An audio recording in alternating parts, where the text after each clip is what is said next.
But it's the man right here. This is my sixth DR7 trophy. This the sixth DR7 trophy. Coach Weathers. That's why I put Weathers in the front of it. You know what I'm saying? Because he play a big factor. Hey, welcome into another dedicated podcast. Ben Spicer joined by Johnathan Mumphrey. And today we welcome in a coach that we've gotten to know on the 7-on-7 circuit over the last few years with Orlando Elite's 10 and 12U. But he's got a decorated football career and coaching career, and we're going to learn a little bit more about that and, his upbringing. And that is Robert Weathers, who played 4 years at Arizona State, played for the New England Patriots as well, from Fort Pierce Central High School. And I think the first guest that we've ever had on the show that has his own day, Fort Pierce proclaimed February 15th as Robert Weathers Jr. Day in 1986. Mumphrey, that's awesome. Oh God, I did not know that. I did not know that. But the one thing we love about the dedicated podcast is we really want to, bring our guests on for people can really know who they are. So that's definitely a new thing that I just learned tonight about Coach Weathers. Been with Coach Weathers since I've been in this space the last 3+ years with DR7 and what we do over there, and just have watched the character that he leads and the things he does for these kids. And today, what we're about with the dedicated podcast is really to jump in here and talk about kind of where that dedication comes from to where you are with these kids now, and then where did it start? What was that first moment that it kind of got dedicated? And I kind of lead that off. Coach, and I want to say thank you up front for agreeing to come on the show and have spend a little time with us. Yeah, for sure. We really appreciate that. But we're going to definitely talk about that Weatherford Day. We're going to definitely talk about that a little bit more. So, okay.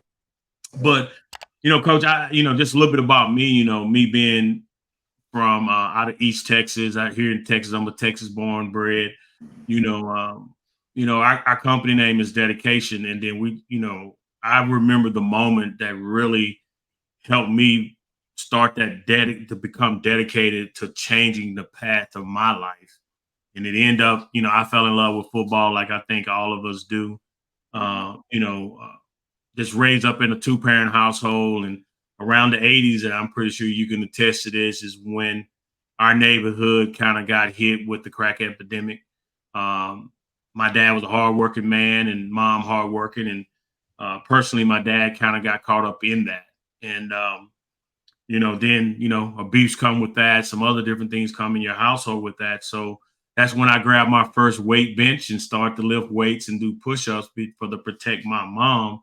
And then what I didn't think that would lead into more of getting stronger, athletics, and you start to see that whole process. But it was a motivation of some personal that kind of drove me down that road and not wanting to be like everybody else I saw. My older cousins, my uncles, and even my dad at that time didn't want to live a life like that. So that's kind of my personal moment in my life that really helped me to start that dedication and become dedicated. Tell us a little bit about Fort Pierce and kind of how did you get out of Fort Pierce? I've had an opportunity to be down there. Kind of give us a little bit about that and when that moment was for you. Well, first of all, I think in life, no test, no testimony. And I think when you look around, everybody has that defining moment in their lives where they now can write a book or shoot a short film or whatever. Something motivates you at that time. Just like you mentioned, for me, growing up as a small kid, it started out in New York, and where my mom and dad met up in during the migrant working times at one of the grape juice capitals of the world, Welch's grape juice capital of the world, so Westfield, New York. That's where I was born, and later moved to Green Pond, South Carolina. Good luck trying to find that. And just a lot of things around us. We were, you don't know you're poor. Somebody else has to tell you that. You just think you're just living and everybody else is living the same way until you find out that that's actually not the case. And then saw my father for the first time, when I was about 6 or 7 years old, or at least that I could say that I knew he was my father, because he came to pick us up from South Carolina and took us to Fort Pierce. And I thought Fort Pierce was, the big city, but not quite. But what I can say about Fort Pierce is probably what they say about New York City, and that is, if you can make it there, you can make it anywhere. Fort Pierce is one of those small cities that, everybody knew each other, and everybody was probably on the same socioeconomic scale. Everybody was trying to make it, trying to make ends meet, trying to find out what's for dinner. And that time was also a time where you could go borrow, a cup of sugar, you know what I mean, or Yeah. borrow a couple of dollars until they get paid next week. Not so much today. You do that today, and you be on TMZ. Oh my God, Mumphrey had to borrow some money from Weathers. What is wrong? What's going on with his life? I mean, so there was Right. very little humanity today from my perspective, and then then I realized that my mother was 16 when she had me. Wow. And then my brother came along, I mean, a year and a half later. So she had two kids, both of them, under 2 years old. And she's only 17 years old now. So I see 17-year-old kids all the time. So I'm wondering how she actually even did it. She was extremely strict and didn't want us to participate in sports. And if I hadn't have left and went to Fort Pierce to live with my dad, then I never would have gotten a chance to play or to participate in sports. I was in Tampa. They had a lot of outstanding athletes there, but I knew that every time I went to the park and I was participating with them and against them, I could outrun them. I was bigger than they were, and then faster than they were. So I was like, Mom, I can play this game, but she wasn't having it. So got my chance in Fort Pierce in ninth grade. Um, Called and begged the coach to leave a roster spot open for me, because in Fort Pierce Central was the only football in town, and they only had so many uniforms. So I begged for it and got that opportunity. But it wasn't stellar, I can tell you that right now. If you want me to continue, uh, I played my ninth grade season, and then went to varsity in my sophomore year. Played 2 games there, and then my junior year I played no games because I fractured a vertebrae in my neck and was almost paralyzed from the neck down. So they wouldn't let me play nowhere in the state. Wow. Next season comes back, but I run track over my junior season, and now I'm one of the fastest kids in the state, 220 pounds or so, and could run 9.4, 9.5. So so I figured they could teach me how to how to play running back. So and then my senior year came in, and I only played 1 game. So you're talking 3 games in 4 years of high school football, and had a full scholarship to the University of Florida. Didn't take it because once I went out to Arizona and I saw mountains and all kind of the landscape was totally different than Florida. And then they introduced me to something called Mexican food and all that. So I was like, okay. And the weather was almost the same. I might think they like to tell me, oh, it's the humidity versus the dry. Hey, when it's over 100, I don't think it matters. It doesn't matter. It don't matter. You either can boil or you can burn up. So, I've always had a challenge. I've always had to push and work harder than the next guy. I remember the state track meet. I didn't win a meet all year. But when it came to the regionals and all that, and you had to be fourth or fifth, I only made that little spot just to get an invitation. And the only race that I won all year was the 220 when a friend of mine, Joaro Sims, he was the state leader. He'd been, state person all year, and I beat him in that race. So challenges have always been a part, of my life. Hurdles have always been there, but I think they add texture to your career. A smooth mountain is hard to climb. You know what I mean? You gotta have a little something along the way, to motivate you and to keep you going and for you to understand that. Listen, you got to fight for what you want. No one's gonna bring you a bowl of porridge every day. You got to go get some yourself. So. It's really surreal to me all that you've overcame in your story before you even play a college down. I know you're going to go through some adversity when you get to college, when you get to the NFL. But I kind of want to backtrack, to that injury to your vertebrae, being nearly paralyzed. What was that like to try and overcome and battle through, especially knowing how fortunate you were to be able to come away with that and to play football again at the time? Yeah. Well, I'll tell you what. Fort Pierce. Fort Pierce is not a place for you to be and be soft. You know what I mean? It's like, especially for Fort Pierce Central. Yeah. So, but when I got hurt,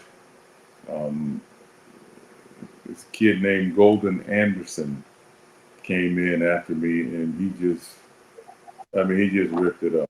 I mean, he tore up. He was just so incredible, in my absence. And out of sight, out of mind. So don't forget. Yeah. And his family used to sit behind me in church, and start saying things like, "Oh, he's better than he was always better than he was going to take the position anyway." And I'm just, if it's true, ain't nothing. What you gonna do? Argue the truth? Right. I'm like, okay. Right now, I can't do anything. So you're correct. I don't have nothing that I can actually say, to you. But to see what you thought was your dream just kind of go away and probably in a permanent way, it's pretty it's pretty gut wrenching. But I can say that I truly believe part of it, without question and unequivocally, my faith. And my grandmother, she came to me when I had that goddamn cast on all summer in Florida. You got a cast on your neck and it was already hot. Wow. So, and she said, "Son, if you wanna play that football, you need to come and go to church with me." And I'm looking at my grandmother. I'm like, "Granny, you have no idea what's going on." She said, "Come on and go with me." So I went with her. And I don't know if you know about various churches. There's Baptists and Catholics and all that stuff. Pentecostal. And one thing, they ain't got no windows, no clocks, and none of that. So you almost know it ain't time to get out. We'll be here until. But everybody in that church prayed for me, they reached for me, they touched me, and did the oil stuff, and I'm just there going like, man, what is all this? But I embraced it. I took it all in. Next time I went to my doctor, took the cast off, and they look at the X-ray, I kept hearing him make noise. He was like, "Oh, wow, okay, what? I'm like, oh my God, what's going on now?" He says, "It's like it never happened."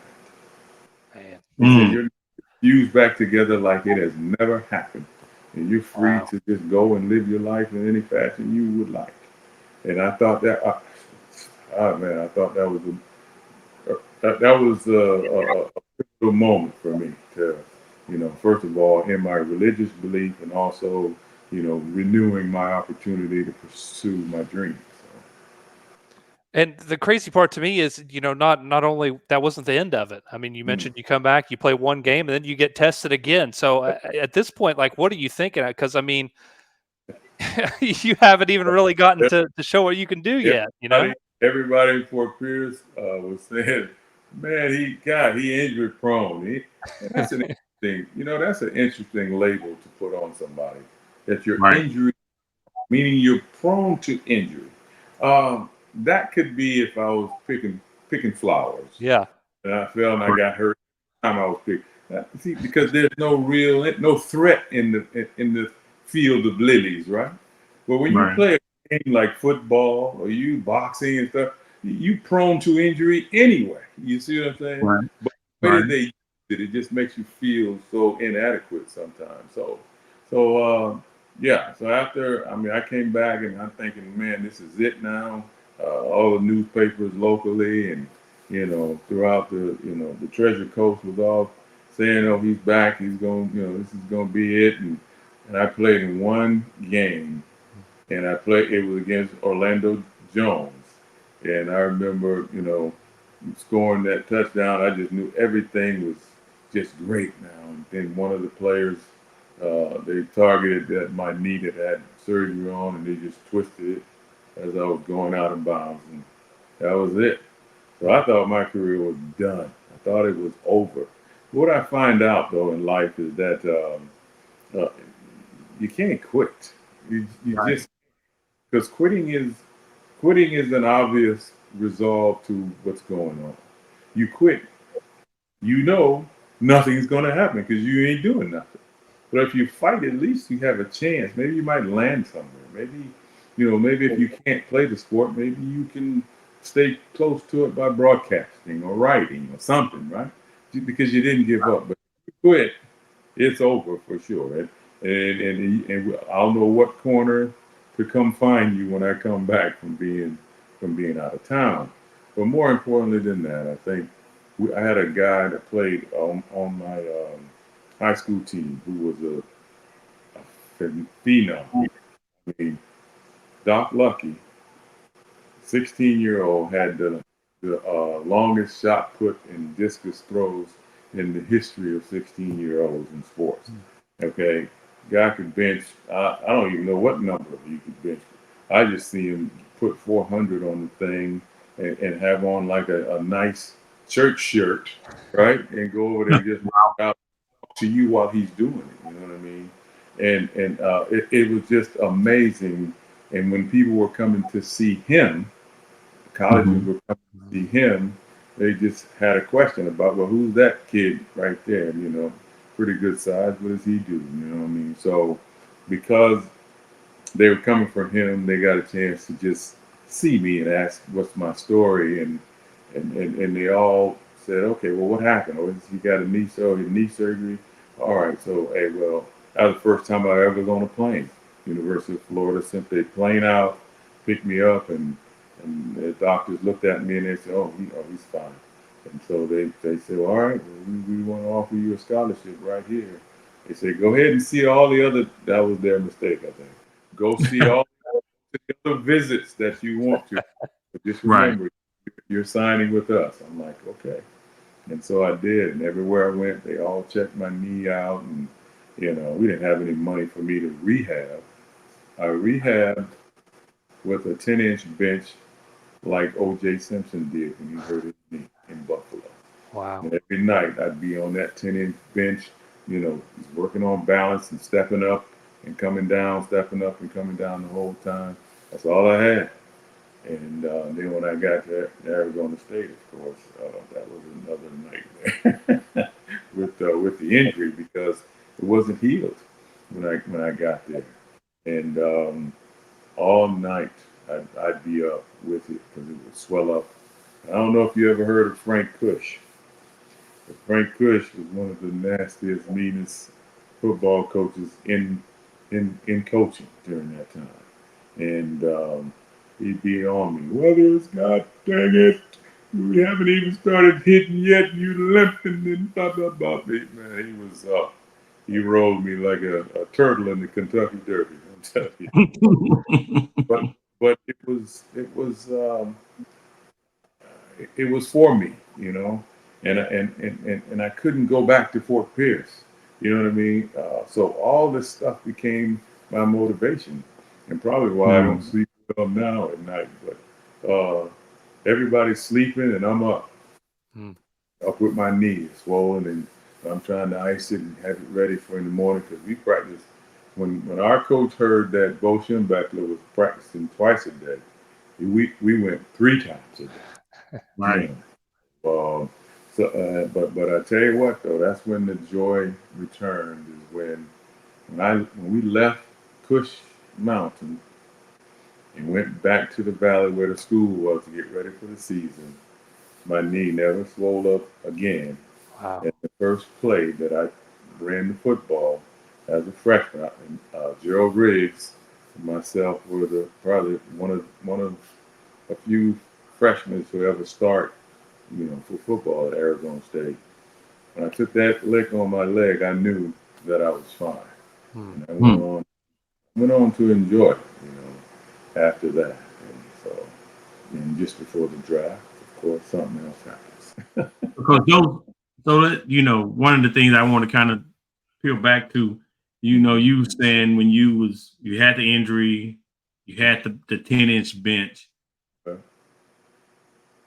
That what was the motivation to put in the extra work? So what a lot of these kids don't understand, the work is done when nobody's watching.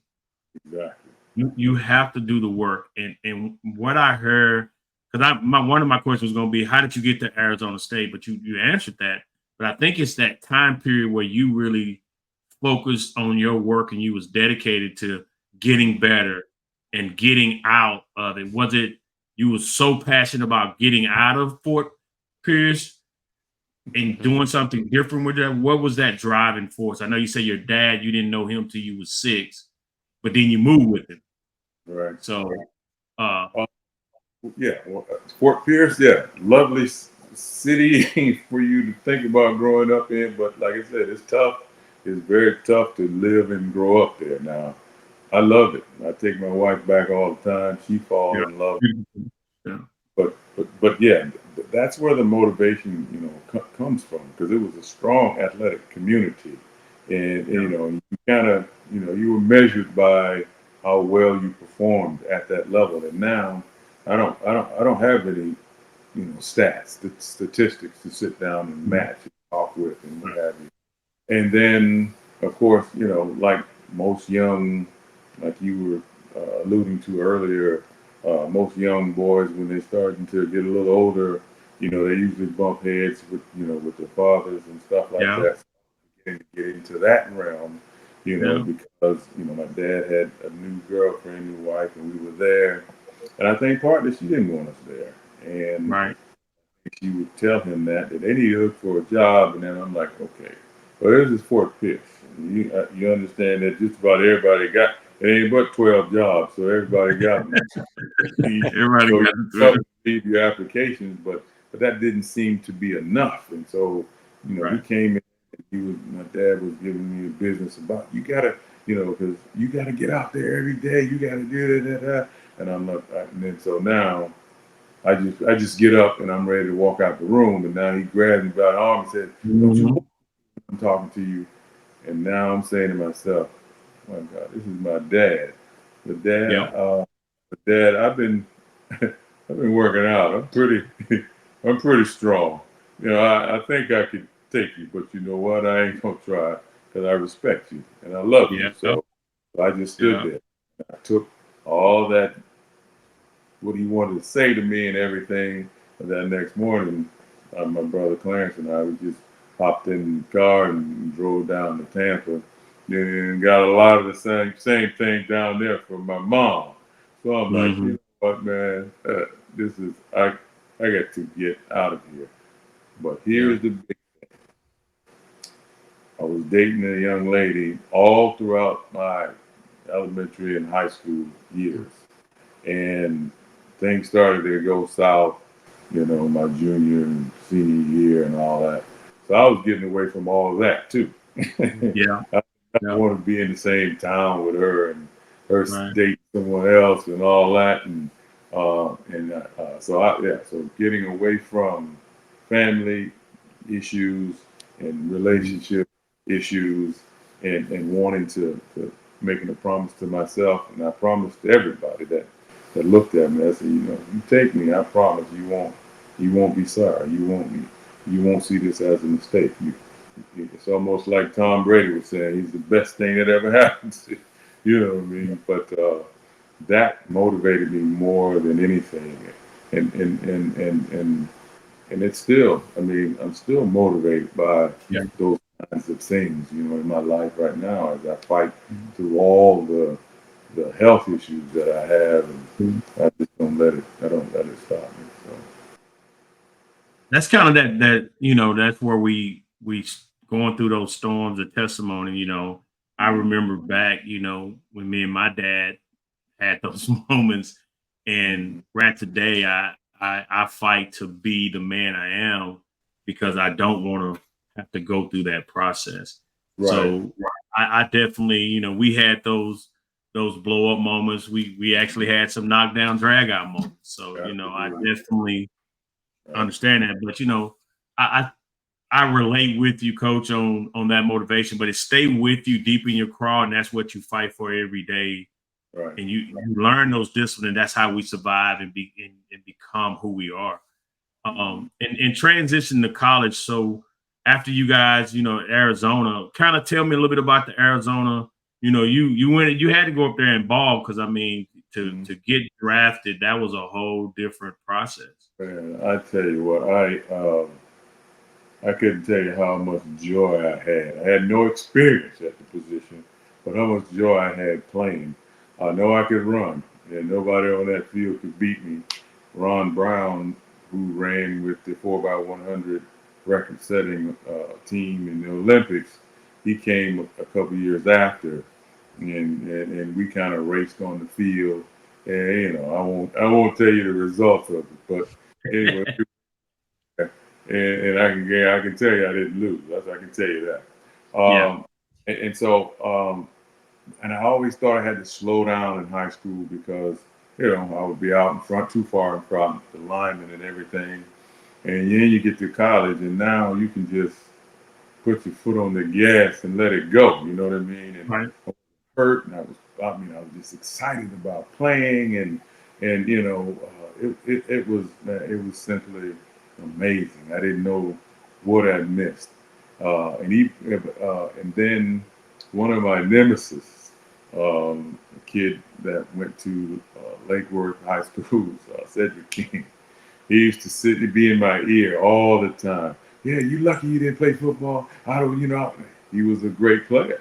Yeah, I would have did this. I would have did this. I'm looking at him going, yeah, you can say that now because, I'm injured. What can I say? And then, so he got a scholarship to West Virginia, and he played in the secondary. And we played West Virginia.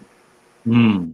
When I saw him on the scouting report, it changed. Well, I'm trying to tell you, it changed me.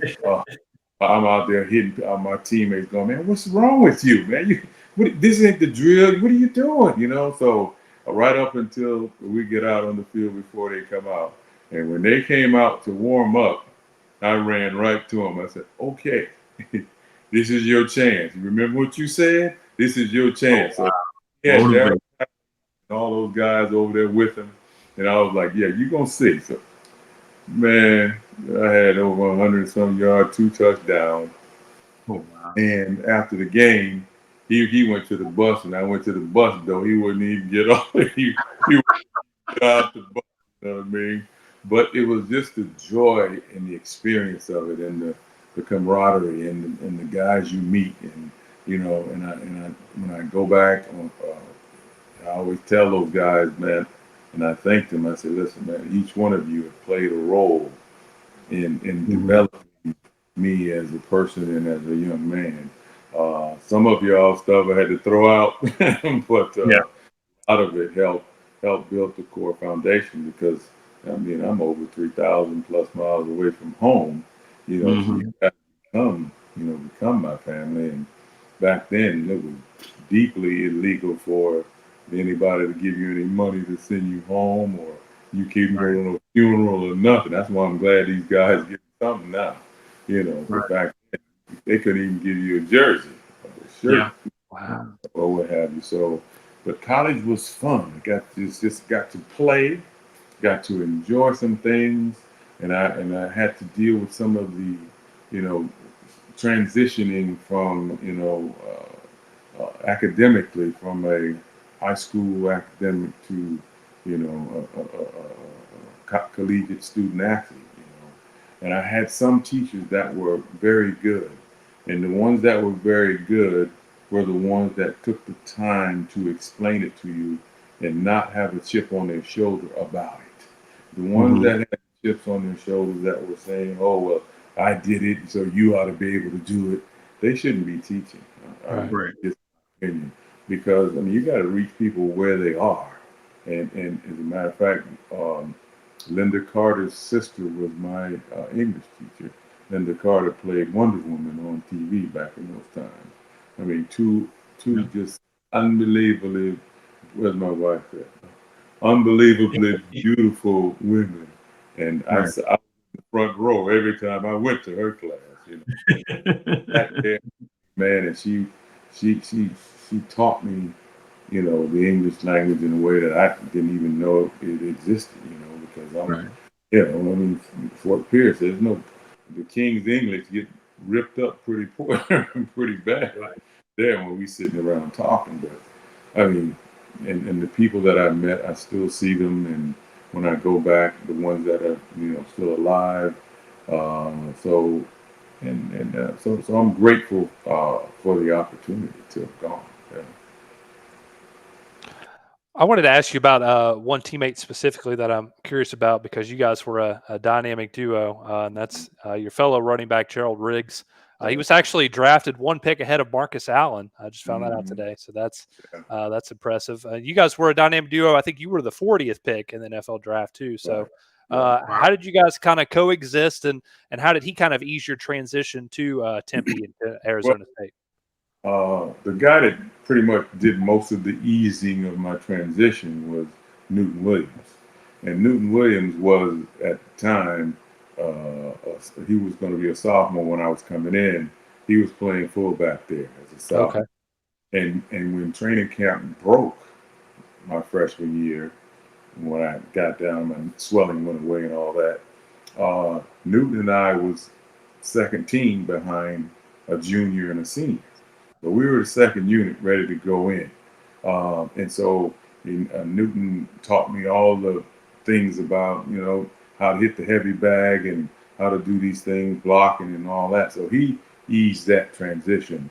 And I think Newton would have had a much bigger impact, on his career had he not gotten hurt. Because then when he got hurt, Gerald stepped in. And it was hard to get it back from him, because Gerald is a beast. We called him Gerald Campbell when he was up there for good reason. And but the thing for me, the challenge for me, was that we had two or three other backs, especially at the halfback position. We had Alvin Moore and Willie Giddens. So I split times with three running backs. And Gerald, I think there was only Newton at that particular time. So I averaged about around 11 carries a game, but I had 101 yards a game. So that's my thrilling story. And all those guys deserve to touch the ball and what have you. We used to look at Marcus and go, man, if we could get it that many times, we'd be right there too. Marcus is, everybody knows Marcus Allen, but I don't think he could outrun any one of us over there, but he knew what he was doing when he got the ball, but so did those guys. So Gerald, and then Gerald and I got in the backfield, and we just kind of, it wasn't no nonsense, you know what I mean? We just got back there and ran off tackle, and my favorite play was halfback at 8 base. And my offensive coordinator said, Robert, come here. We're going to trick him, baby. I want you to go out there. Let's trick them now. Halfback at 8 base. You gonna trick them? Yeah, you're really tricking them, coach. But we had a very good line, and all those guys were. I mean, man, they worked hard. Now, under Frank Kush, they had better work hard. I'm trying to tell you, never been in a situation like that, but he did not. Man, he didn't play the radio. You understand me? And he was hard on those linemen when they missed blocks and receivers drop balls. And that was not tolerated. Not tolerated. So we were more afraid of him than any opponent that we ever played. Sure. And but Gerald, like I said, we still all the backfield guys are still in touch. To this day. As a matter of fact, Newton Williams, the guy I was telling you about, he's in town now in Florida and here in Orlando. So we're probably gonna get together at some point, like we do every year. So, but man, and Gerald has gone on to do some amazing things off the field too. I think he's doing some stuff for Atlanta Falcons radio and other things like that. That's what I was about to get into in Boston, but I ended up changing up and started coaching. I don't know why I did that. Now, coaching, you can't get it out of your system. That's the thing. Right. Well, Coach, kind of talk about the transition of getting drafted. I mean, so you got to think about your journey. I mean, you trying to get out of your high school career. You played 3 games, then you're trying to get out of situation. We know how it was back in the 70s, and it's a whole different thing. Our dads thought totally different than the way we think today. Right. Our parents didn't. I mean, they was ready to get you out the house as soon as you can get out. And that's just what it was. Yeah, it's like, hey, that's one less mouth we got to feed. You need to grow up and get up out of here. And then you go to Arizona, which I know Florida was not happy about that. It looked like your speed has carried you on this journey so far. Yeah. They say speed kills. It literally seemed like that's the reason you got the scholarship to Arizona, is because you can run. Right. And so tell us about, that draft. Was it ever always a dream to go in the NFL, or was that just the process of you just the next step? Yeah, I think once you start playing the game, you start setting your sights on, what's the top? What's the, what do you have to do to be among the elite in this game, right? And when you think of that, that's the NFL. And the NFL is a place to go for your dreams to die, because when you retire from there, there's nowhere else to go. You know what I mean? So it's over after that. But for me,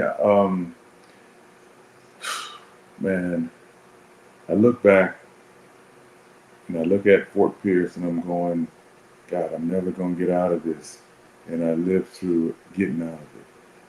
One thing that I would never want to do again, maybe it's different today. I never wanted to be recruited from college, or from high school to go to college, or from college to having an agent for the NFL. It's the most grueling thing, especially if you don't have a support system to do it in. And most of the time, young African American males don't have that. Right. So when I was being recruited, I didn't even think I was going to be recruited after my situations with my injuries and everything. Right. But I'm standing out there getting prepared for the state meet and track.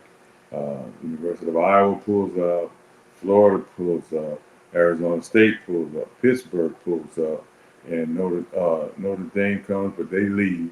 And so now I'm trying to do my warm ups, and hey, Robert, you're gonna talk to us. You're gonna talk to us today when you're done. You're gonna. They just kept, and I was like, oh, my heart was beating so fast, and I was just nervous and scared, And my high school coach said he went over and talked to me. He says, guys, the guy is only 17, 18 years old. Can you give him a break? Let him finish, and he'll talk to all of you.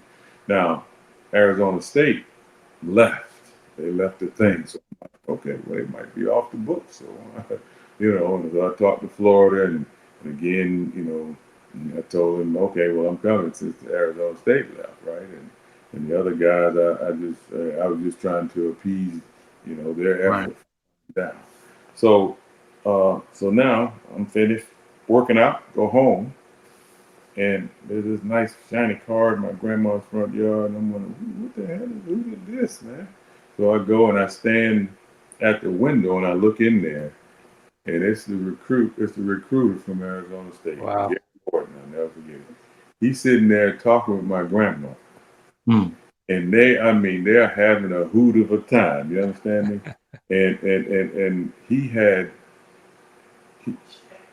he promised to take her fishing.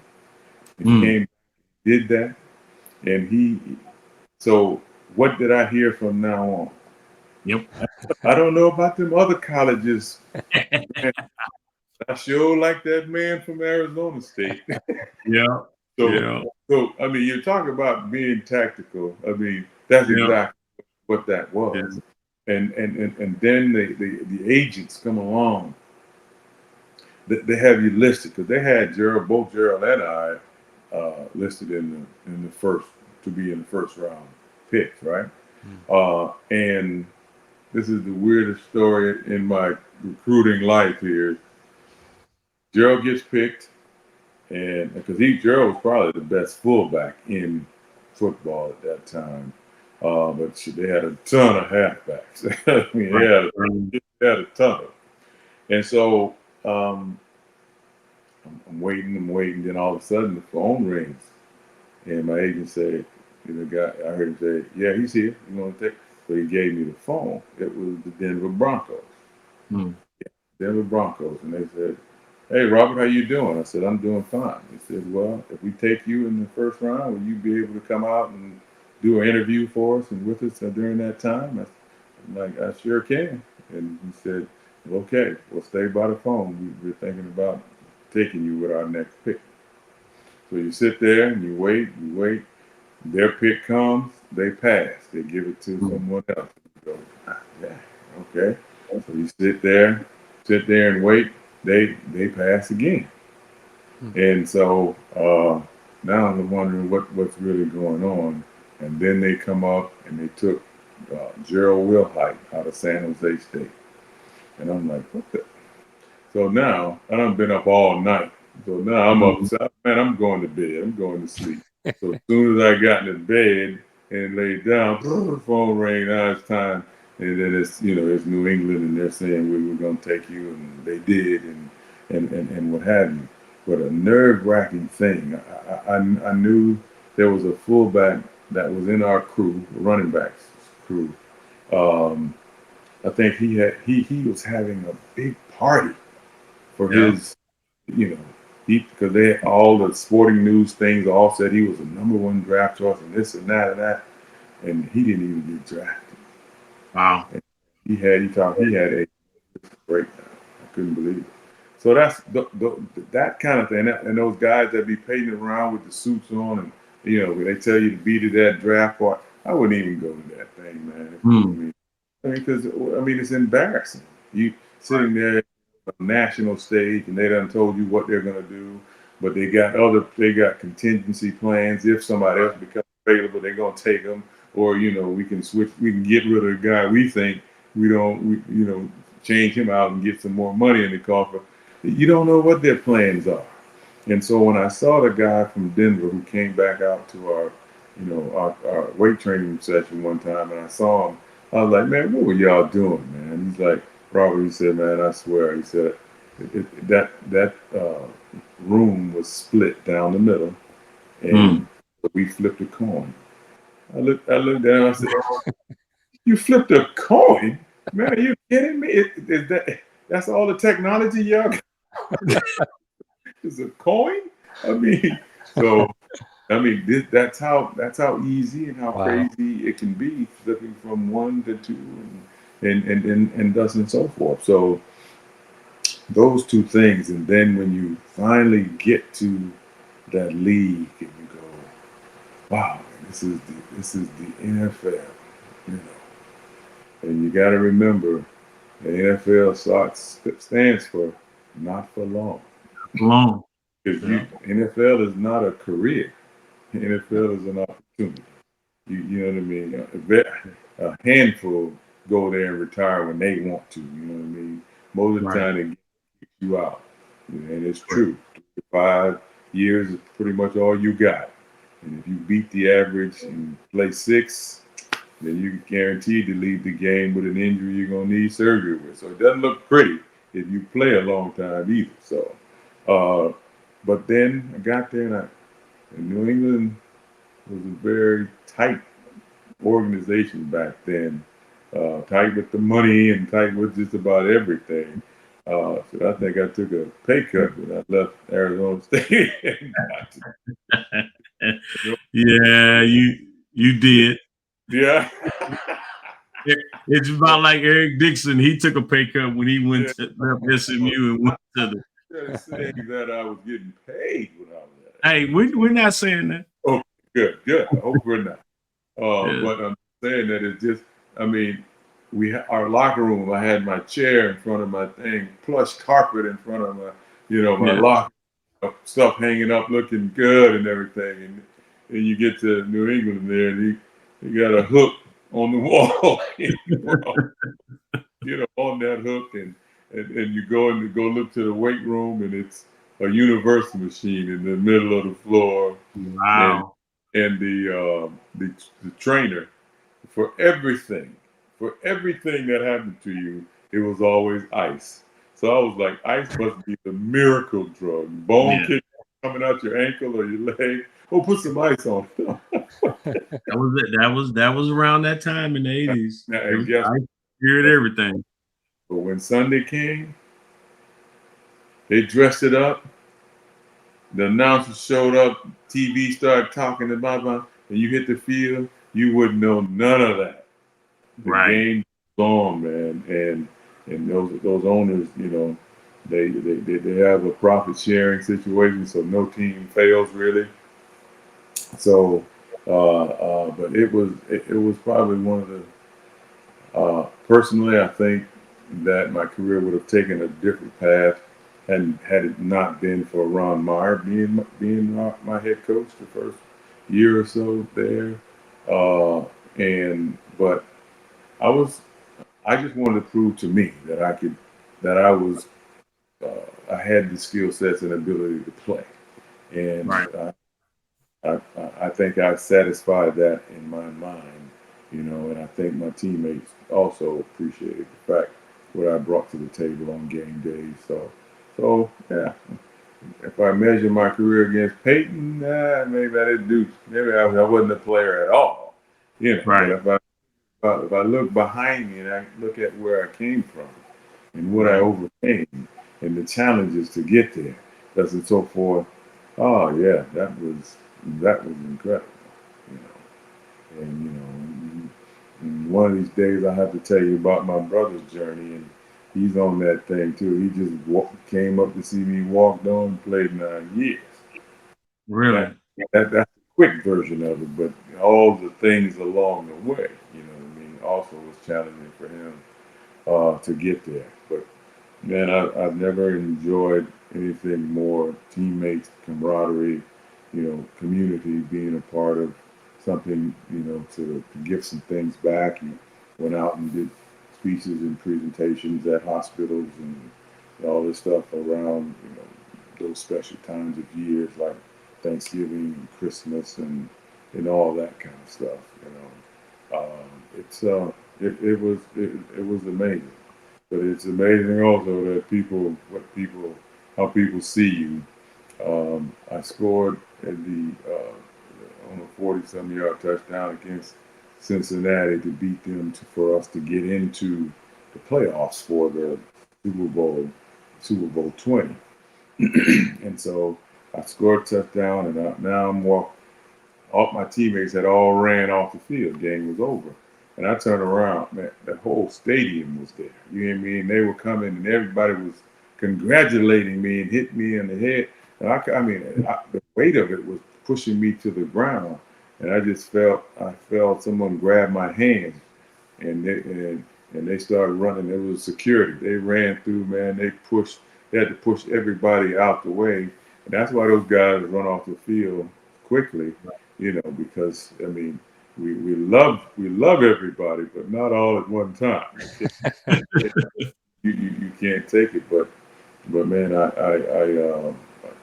that was, and then to see New England change, because when I first got there, my wife and I used to go grocery shopping at midnight. Because those fans, boy, they are merciless. You hear me? When are you gonna win one, you guys? I'm like, hey man, I just got here, okay? Just drafted last week, and then give me a break. Let's see what we can do. You know what I mean? But because of our poor performances on the field, we always got great draft choices. So eventually, it was going to change, and it did. And then when we won, we had never won. New England had never been to a playoff game, let alone won any. And we went out and we beat the Jets, and at the Jets, and came back, and it was a little airport. A lot of people were in there, and all that. And we was like, oh, okay, they showed up a little bit, right? We beat the Raiders, to go to the championship. We came back. The goddamn, we couldn't even taxi to the goddamn run. I mean, it was so many people out there. I'm like, shouldn't y'all be asleep? We just flew from the West Coast, and y'all should be asleep, right? And Coach told us, hey, guys, don't do anything to excite this crowd. Just get off the plane and get to your things. One of our offensive linemen, Big Steve got to that door when it opened and said, we love you, New England. Oh, my God. They went, man, they went crazy. And then playing in the AFC Championship game, probably I knew that was a big game. I had some big runs, made some big plays in that game. So I'm saying, okay, well, everybody's watching this game. This is a game to go to the Super Bowl, and you're out here. So that must mean something, right? They don't just put anybody out here that, they want to win. So you're out here. So, and that was, unbelievably, impressive. But the send-off from New England, we went to downtown New England. It was cold as heck that day. People out there with no shirts on. And they had fish, okay? Fish in their hand. And, because the whole slogan was squish the fish, right? That's awful. They took a couple fish, they just tore it open and everything. I was like, wow, you guys need some therapy. But that's what fans is short for fanatics. Yes. And that's what they represent. But when we started winning, they loved us with a passion. So I've enjoyed it. I enjoyed that run and enjoyed that turn, and have found myself where we are now, where I try to share some of those and give some of that back, to the kids that I run into. I want to talk a little bit about the Super Bowl appearance. I mean, I know you guys play one of the best NFL teams of all time in the Bears there, but leading up to that game, I mean, did you kind of reflect any and take it in and just think about the journey and how far you had gone? Because there was a point where you didn't know if you'd ever play football again. Now you're playing in the Super Bowl, so that had to be quite an experience. Well, I'll tell you what, the Super Bowl and the thought of participating in it, if you ever been involved with anything that was so big that you just couldn't get a sense of what it meant and what it is. And it was so big that you couldn't get your own sensory perception around where I'm at and what's really going on. You're numb to the idea, but you know what it means, because it's like everybody's interviewing you, everybody's doing this and that and whatever. And then that night while you're in the bed before the game, you're going, man, we're at the Super Bowl. We're playing that tomorrow. The Super Bowl. And that's what everybody lives for. There are a lot of great athletes and players that don't even make it there. Have never even been. You know what I mean?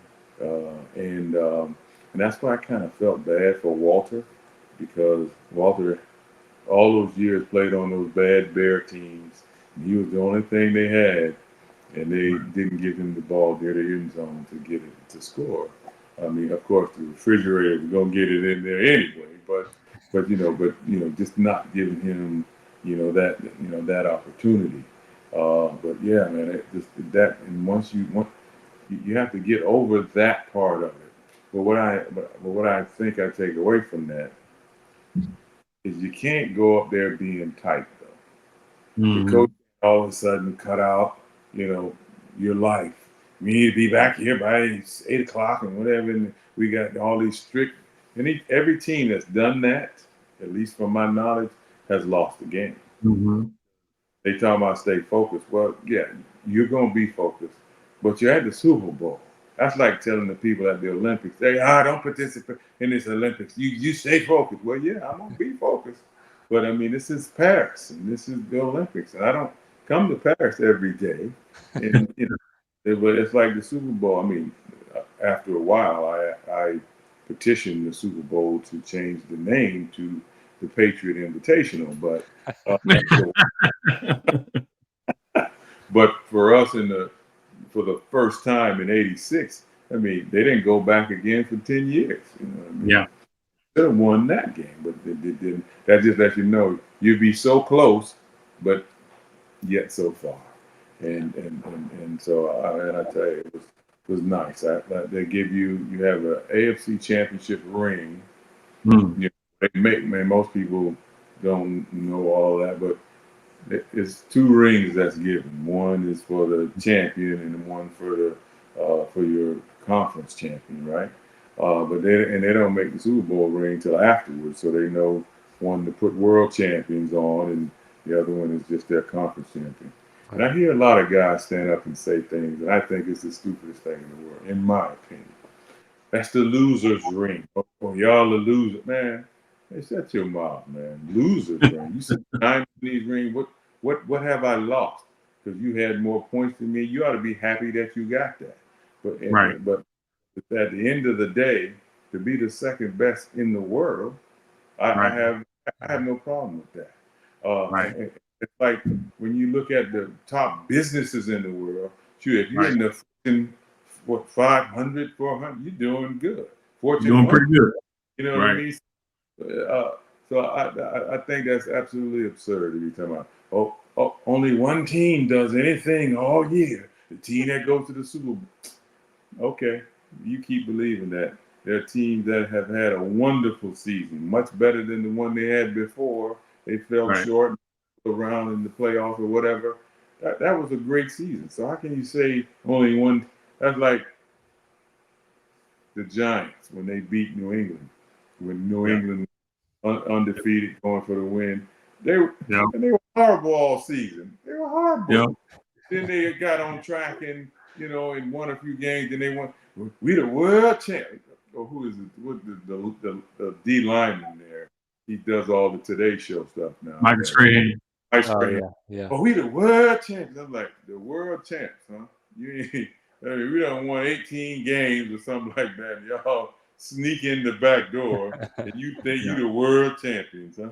Yeah. Well, you know what? The answer to that question is yes, you are, but don't get it twisted. When they talk about, and I try to keep young kids level like that.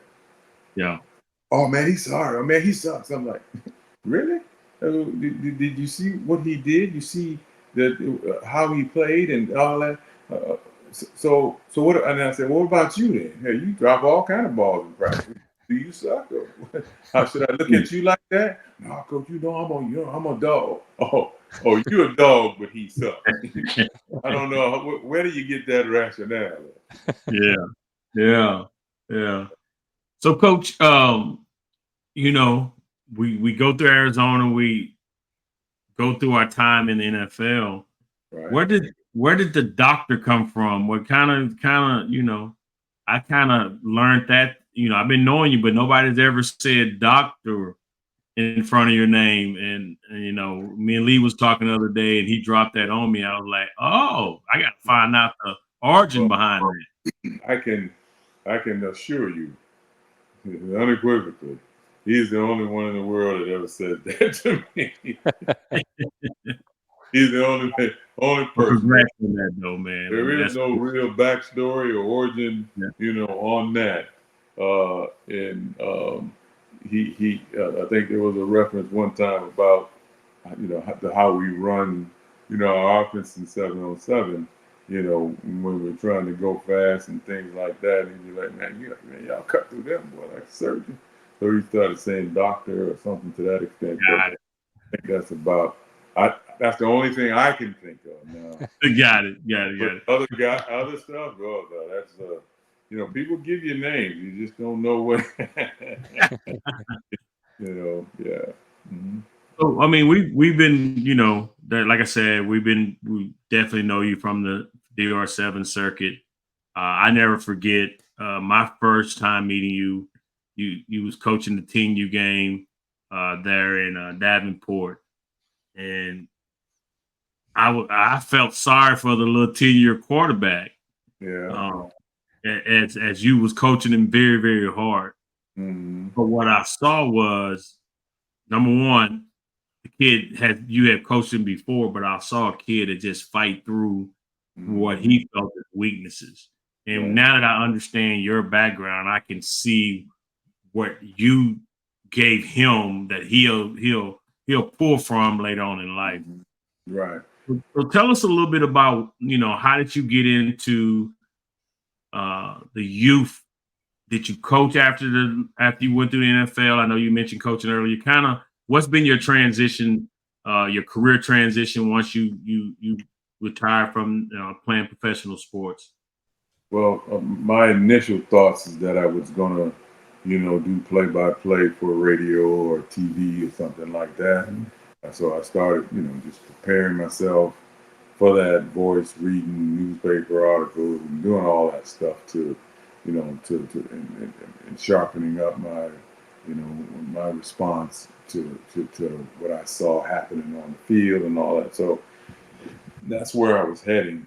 And then I met a guy named Richard Lapchek who spent his life, in diversity, and being a part of social justice and social change and all those things. And I later found out that he'd been a part of that all his life.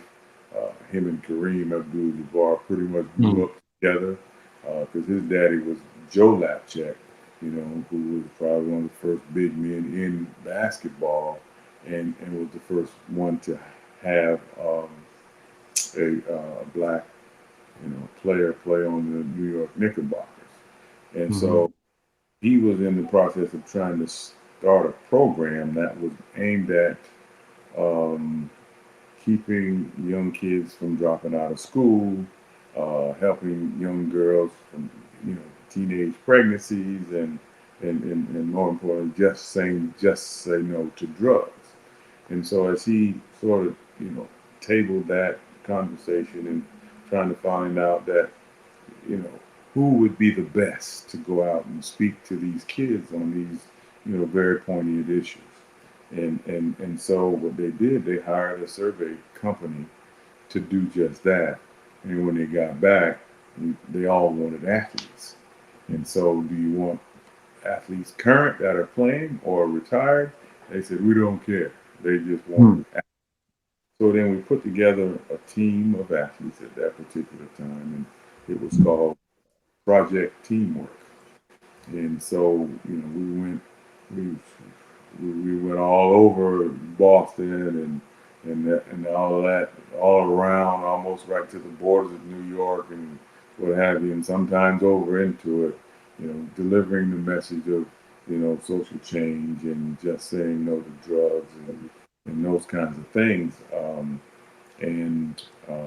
We won an award from our mayor and governor, and so it was a critically acclaimed programming project since that time, and then Reebok came online, and they, wanted to get me to come to their organization because they wanted, a person of color to interact with their athletes of color at Mm-hmm. that time.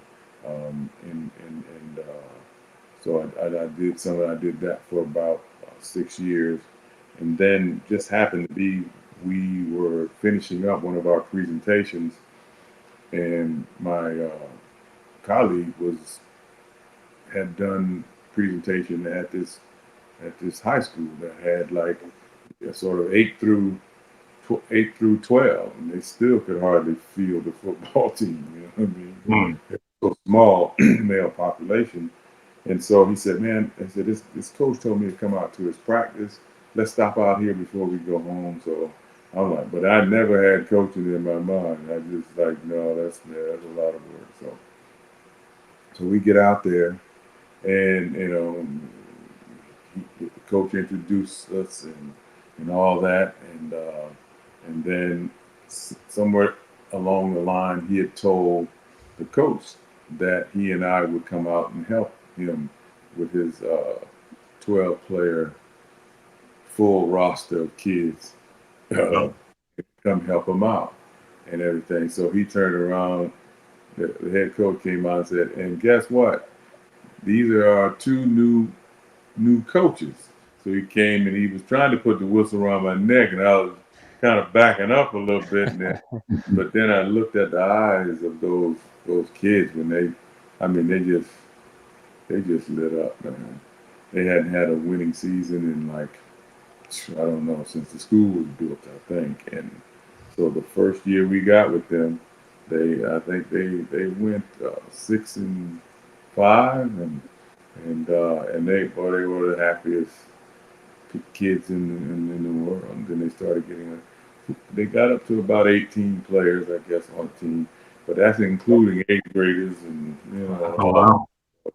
uh, and so I started coaching with this guy, Bill Panos, and to this day, talk to Bill, and we look back and we laugh at those times because I never thought, first of all, that I would be doing any coaching, but I got involved with that.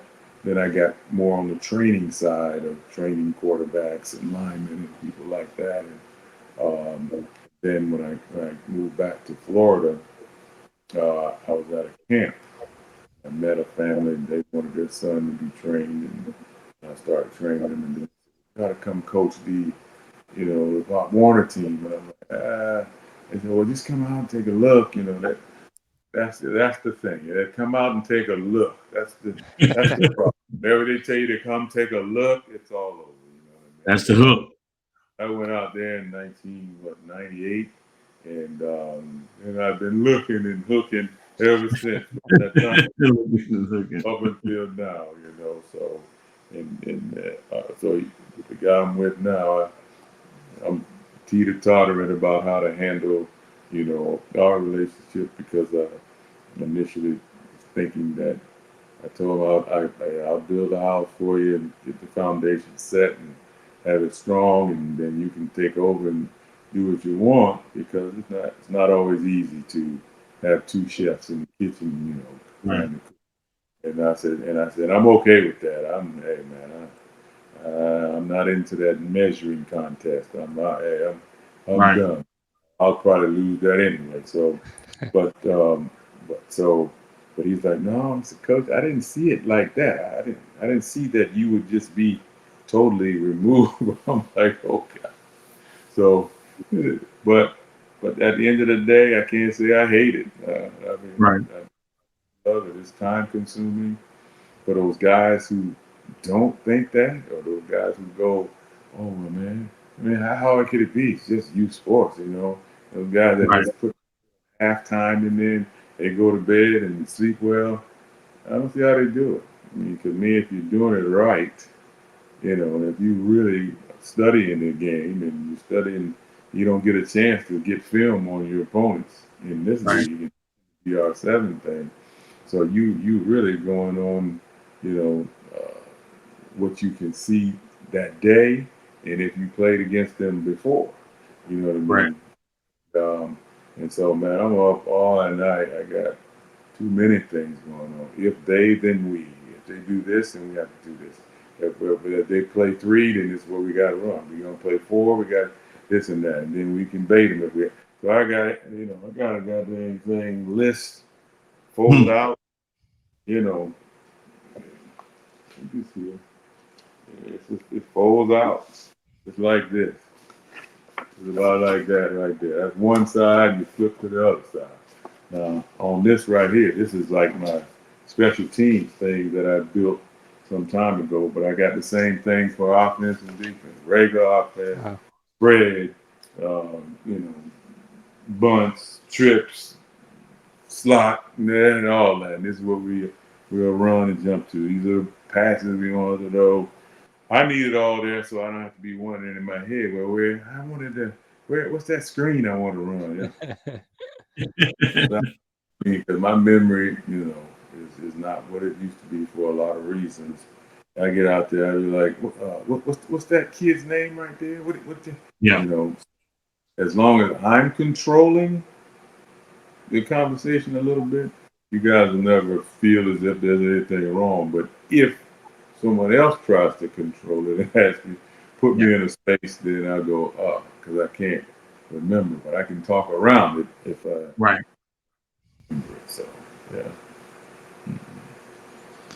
So to kind of close out, you said you got into coaching in 1998. So you've been coaching nearly 30 years now. So just kind of looking back and seeing all the lives that you've touched and the players you've developed over the years. I kind of want to circle back to the whole theme of the podcast with the coaching aspect. What continues to dedicate you? What continues to drive you in coaching? Is it getting the chance to inspire young athletes? What's kind of the motivation for continuing coaching? I think I'm most inspired by watching the light come on when they fully understand the game. You know what I mean? I'm not there to emasculate them and threaten their manhood because you didn't make that block against somebody who's physically superior. I tell him, hey, let him block you. Let him knock you on the ground. Just grab his shirt and pull him down with you. And he can't make the play. Yeah, he can have a highlight film, but he didn't make the tackle, did he? You know what I mean? So some of that we got to look at success. And success comes in many different forms. So I'd like to see the light come on and the young quarterbacks who, when they're with me, I don't know which one you saw, Coach. Was it what's his name? There I go with the name. But this white kid, and then I had an African American kid. They both I get in their butts equally, because I keep telling them stop being greedy. You want to throw the ball down the field. You act like that's the only way to, that's throwing. The passing is being able to pinpoint, throw darts here and there. That ball, that deep ball you throw is, you're almost guessing and hoping that it is in the stride with your receiver or what have you, and your brain kind of help you calculate how much pressure how much torque you need to put on the ball and all that. So so you're fortunate when that happens. But but then now, like this young man is, going into this is his second season with me was this past year, and he was good. He understood. He would read what it was by walking up there. He understood, what kind of leverage the secondary people had, and what ball was going to be the one that we wanted. And if not, we had the verbiage and the language to change it to something better. You know what I mean? And the good thing was there's no rush. So guess what? It's like playing in the backyard. You should never. Man, there's no reason for you to ever miss one. And then there are those that want to throw the ball to a guy that's only 6 yards away from him, throw it like he's trying to knock a hole in his chest. I always say, so son, what do you want? You want him to catch the ball, or you want to show everybody you can throw hard? I want him to catch the ball. Well, not like that. You know what I mean? You have a ball he can catch. How about that? You know, so when they start to grab all that, and then when I can get to all I gotta do is say the formation, they know the rest of it. They know how to finish it. Mm-hmm. Back and you go, coach. Hey, coach, they staying in that. They ain't come forward. They staying in. Oh, they trying to play Robert. They're coming down a little bit, and I'm like, okay. So now we're talking to each other. You see what I mean? Mm-hmm. And all I do is turn the page in my little book. And you see my little book I have with me every time. There, Yep. Yeah. what we got? We got cover four. Boom. Okay, here's our cover four things right here. Let's go. And so, and that's why I stay in it, and people keep asking me to come back. Like I wasn't going to do no coaching at this point, and was thinking about not doing anything for the rest of the year. And then Lehman tried to talk me into come helping him over there with them 8-year-olds. I done tried them. I mean, I'm going ball anyway. That would do the trick. You understand me? That would do the trick. I'll pick you on over. Man, I'm trying to tell you, people don't understand.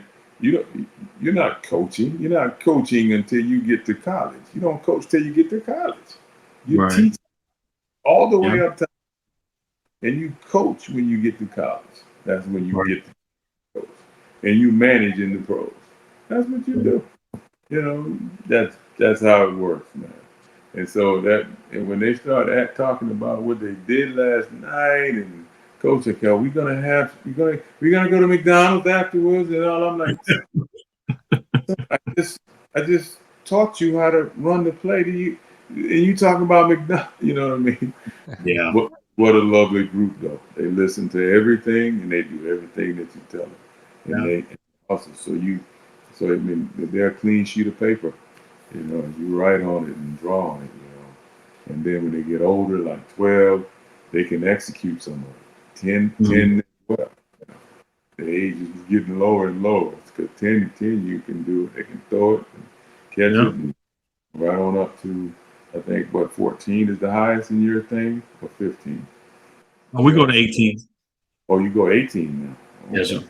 Wow. Okay. So I mean, so I know those levels. I mean, they can catch and thus and so forth, and so then it's really about what you know, because everybody got speed and everybody's fast, and Right. those got have already hit their puberty, so they're strong and can jump, and so then what do you have that they don't have? You know, what release do you need for this situation? You know, all things aren't considered equal. You don't have to be bigger, stronger, but you definitely got to be smarter. Right. Got to be smarter.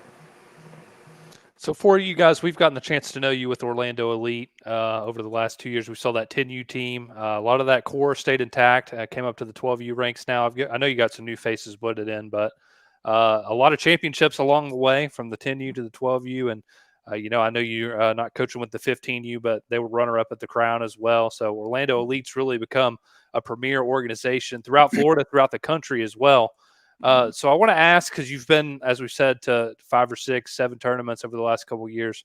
What was your experience like at the Crown? I know you guys fought hard and against Mike Evans' lead and had a great season throughout. So just what was your experience at the Crown, at the national championship, and then in the DR7 circuit throughout the season? Um, I've always had great experiences at the DR7 tournaments. We usually ran well, and as close to on time as any other, and better than the other ones. One season, a couple we went to lasted dang near all day. But anyway, so my experience with the way things ran and the way it's organized, and when you get there, you get checked in, and hey, when they say you're going, you're going. You know what I mean? And I try not to harp on the human element of it, because that happens. As painfully as it can be sometimes. Right. I remember the first crown that we had a chance to go to that was in Tampa. Mm-hmm. We were winning by I think a point or something like that, and we had the ball, and we needed to. I was telling my quarterback we needed a first down, and he was jumping up and down, said, "No, coach, we don't need a first down. We don't need to run another play or whatever like that. Let the clock run out or something to that extent." I said, "But no, we got to turn the ball over if we don't get a first down."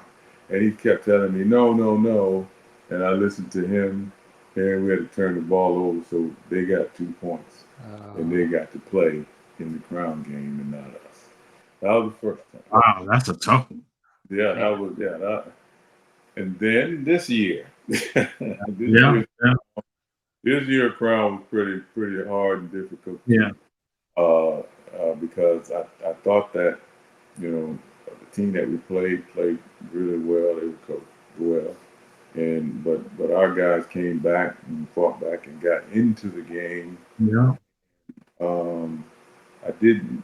I thought things could have been handled better at the end there when they were negotiating about what the proper score was.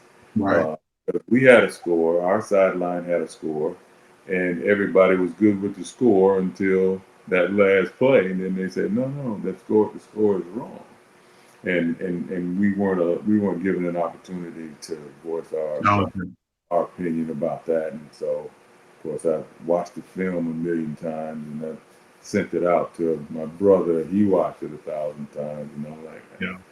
doesn't look like. But hey, I told him sometimes these things happen in life, and that didn't mean you lost. You learned. You learned that things aren't going to go your way all the time, even when you think you've done all you could. But you know what? You got to live with that, and don't forget, this game is to teach you about X's and O's, but also, you know, about some integrity, about a little bit of swallowing some things and being able to move on. Because you're going to have these kind of things in your life all the time. Something's going to happen that didn't go your way. The boss going to leapfrog you and put the next guy in the job you thought you earned. You done put all your work in, and now what you going to do? You going to go crazy?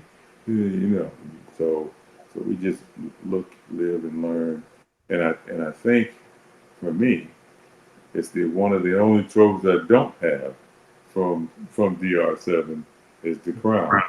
Right. Both times there's been some type of foolishness, tomfoolery around it. You know what I mean? So I don't know. Maybe I ain't supposed to have it. Well, Coach, just we definitely had calls afterwards.